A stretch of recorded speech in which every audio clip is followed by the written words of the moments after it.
I'm Gabrielle. I'm the global editor-in-chief of Nylon, and I'm here with Michelle T. to talk about her new book, which is all about tarot.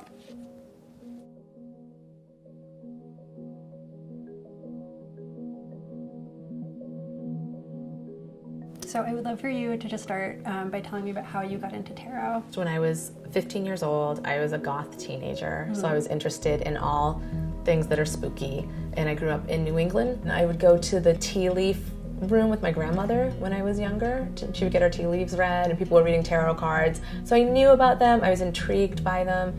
And then I had a friend in high school who worked at a Barnes & Noble, and he stole a deck for me. So did you teach yourself how to do it? I did. I taught myself just by doing it, by reading for myself, for reading books about it.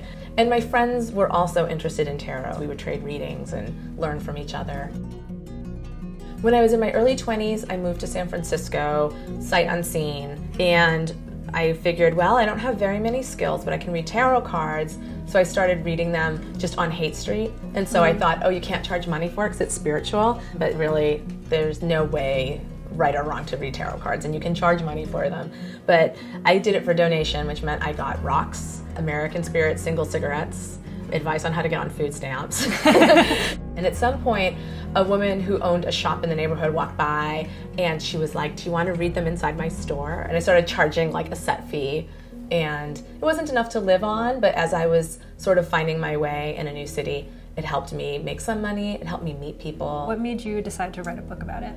I've wanted to do a tarot book for a long time because I have so many thoughts and opinions about the tarot, having read it for so long. I mean, a lot of them are just about basic kind of eternal energies that we all deal with, but some of them are also, there's just a lot of like sexism projected onto it and things like that.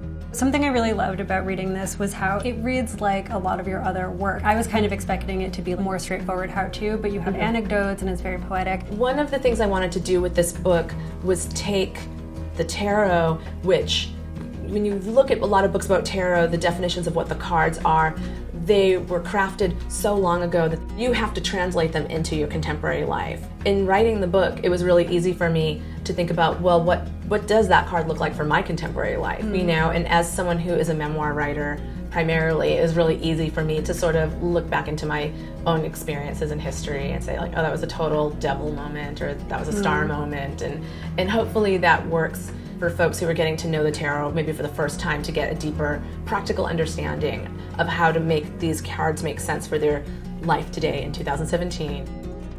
I like that other people are turning to the tarot for like guidance and clarity and exploring it. I think because of that, we're getting a lot of new tarot decks, which is really cool because a lot of these contemporary decks also are playing with addressing the sort of archaic problems with the tarot, and they're making them more genderqueer, or they're sort of feminist, or they're just, you know, using animals instead of people, so we can kind of move away from having it be this like white Eurocentric sort of, you know, look at the way that the ancient tarot is, you know, it's all like a lot of sad white people in tarot. It's interesting to think about politically. I think that what's cool is that this resurgence of interest in like the occult and witchcraft, all from a very kind of feminist perspective. We need that now so much. So I'm really glad, like, I don't know what sparked it, you know, like 10 years ago, but we need it right now. And I love that people are hexing the patriarchy and using witchcraft to try to stop Trump and his administration. I just think it's fantastic. Like, we need all the tools at our disposal. So I'm going to ask you to shuffle the cards. You can shuffle them any way you want, and just think broadly about your life right now. Okay, great. Ace of Cups, Three of Wands. The Hermit is in your past. Ooh, and the Queen of Swords is in your future. The Hermit is a card about focusing on things that we have to be alone to focus on. This is your present right here. Ace of Cups is beautiful. It's like a new emotional beginning. Three of Discs is a hardcore work card. Up here, your conscious thoughts. Three of Wands, you can't even see his face. He's like just looking into the future. And Wands are all about action, activity, love, romance, creativity, travel. You have the Queen of Swords in your future. They can mean you. This could be a new version of yourself that you are moving into. You know, this is how most readings go. Most readings are mostly good cards, and then you get these like, where are the challenges. And then look at you here at the end with your chariot.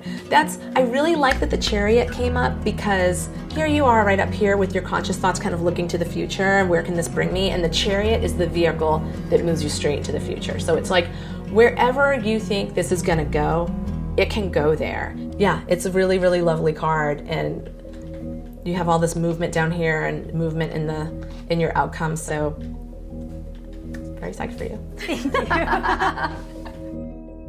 So what advice would you give someone who wanted to start reading tarot? Really, just getting a deck, sitting down and reading it. Buy a deck that inspires you, that looks like really fun to you, and just start doing readings, That's how you learn how to do it. And it's very accessible. Anybody can learn how to read the tarot cards. Even if you think, oh, I don't have the strongest intuition, your intuition will get stronger reading the tarot cards.